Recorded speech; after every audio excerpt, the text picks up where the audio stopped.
ఇప్పుడు కామేశ్వరరావు గారు ఒక ఆధ్యాత్మికమైనటువంటి సమస్య అడిగారు. అన్నమో రామచంద్ర అన్న మాట ఎందుకు వచ్చింది? రామో విగ్రహవాన్ ధర్మ అని కదా శాస్త్రము. అటువంటి రాముడి కాలంలో అన్నానికి లోటు లేకుండా ఉంటుందా? ఇదంతా మీడియా సృష్టి. రాముడు పుట్టక ముందు నుంచి కూడా రాముడి మీద పడి ఏడుస్తున్నటువంటి వాళ్ళు ఉన్నారు మనకి. అయితే ఈ మాట ఎలా వచ్చింది అంటే నేను కొంత దాని చమత్కారం జోడించి కల్పించడం జరిగింది. రాములు వారి పట్టాభిషేకం జరిగిన తర్వాత అందరినీ భోజనానికి పిలిచాడు. అందులో మన ఆంధ్ర వాళ్ళు కూడా వెళ్ళారు. అప్పుడు ఇంకా తెలంగాణ ఏర్పడలేదు. భోజనాలు చేస్తున్నారు. రాములు వారు సీతారామ లక్ష్మణ సమేతుడై ఆ భోజనశాలలో పర్యటిస్తూ అందరినీ బాగా భోజనాలు అందుతున్నాయా లేదా అని విచారిస్తుంటే ఈ ఆంధ్ర వాళ్ళు కంచాల్లో చేతులు ఎట్టు కూర్చున్నారు కానీ భోజనం చేయట్లేట. ఎందుకర్రా మీరు అన్నం తినడం లేదన్నాడు రాములు వారు. అంటే వాళ్ళు అన్నారు, రామా నీ ఆచారం ప్రకారం అన్ని రొట్టెలు చేయించావు, అన్నమో రామచంద్ర అన్నారట వాళ్ళు. అప్పుడు ఆంజనేయ స్వామిని పంపించి లారీ రైస్ తెప్పించి వాళ్ళకి అన్నం వండించారని. అట్లా చమత్కారం.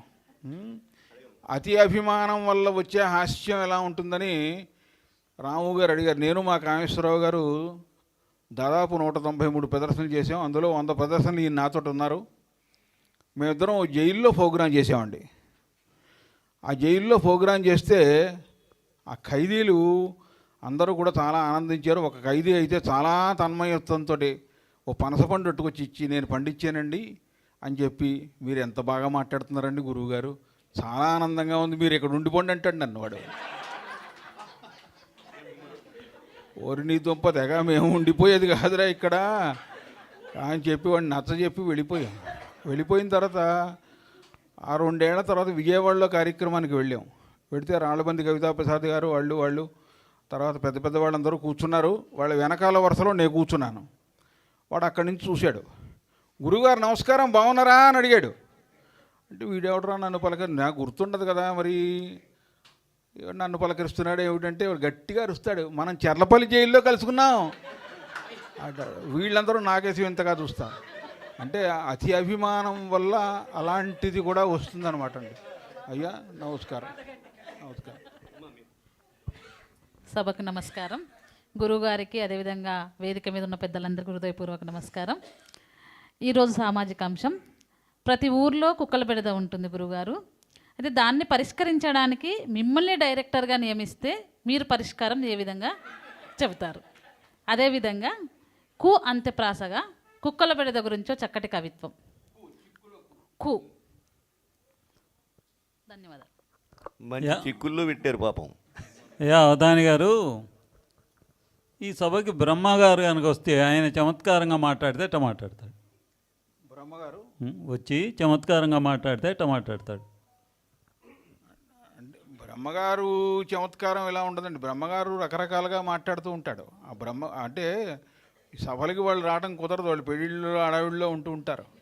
అందువల్ల వాళ్ళ చమత్కారాలు వేరే ఉంటాయి. మీరు ఎలా కాదండి ఇలా కాదండి అని చెప్పి ఆయన అన్నాడు. బ్రహ్మగారు చమత్కారంగా మాట్లాడటం అంటే, ఒకసారి మన మోడీ గారు గౌరవ ప్రధానమంత్రి గారు అక్కడ ఆ బీచ్లో ఈ ఖాళీ సీసాలు ఇవన్నీ ఏరేశారు. ఆయన అవన్నీ చూపించారు. ఆ మర్నాడే ఓ ఇంట్లో బారసాలు అయింది.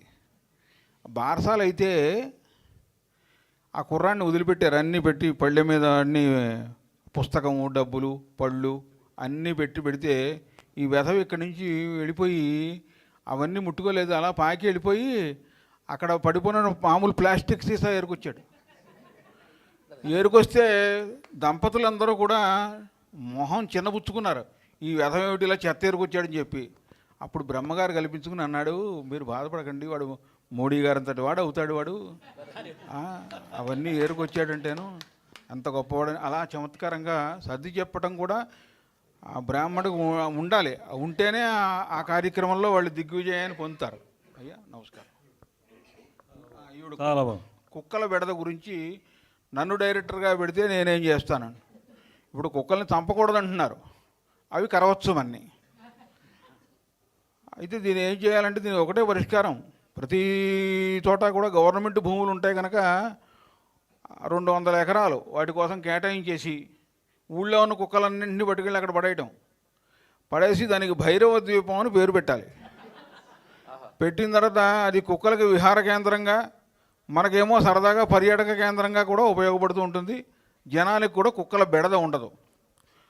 తర్వాత మేడం గారు ఒక అంత్యప్రాసతో కూడినటువంటి ఒక కవిత ఇచ్చారు. కు అంత్యప్రాసగా. చిక్కుడులకు కాలము కలిసి రాని వాని కాలు కుక్కకు చిక్కు,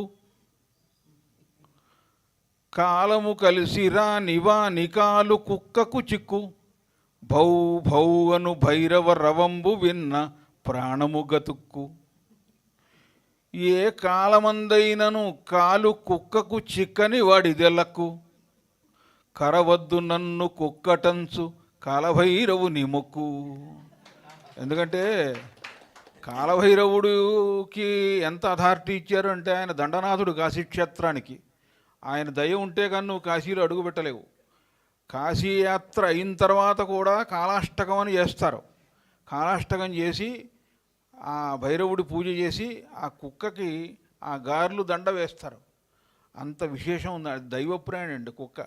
అందుకని కుక్కలన్నీ కూడా మొన్న సంఘటితం అయ్యి కేంద్ర ప్రభుత్వానికి ఒక వినతి ఇచ్చేయట, మాకు కూడా గోమాతకిలాగే క్యాబినెట్ హోదా ఇవ్వండి అని.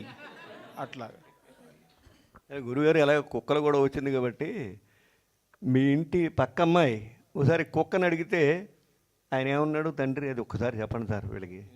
మీ ఇంటి పక్క అమ్మాయి కుక్క కావాలని అడిగింది కదా, అది ఒక్కసారి వీళ్ళకి చెప్పండి. అప్పుడు ఆయన ఏం చెప్పాడు వాళ్ళ నాన్న?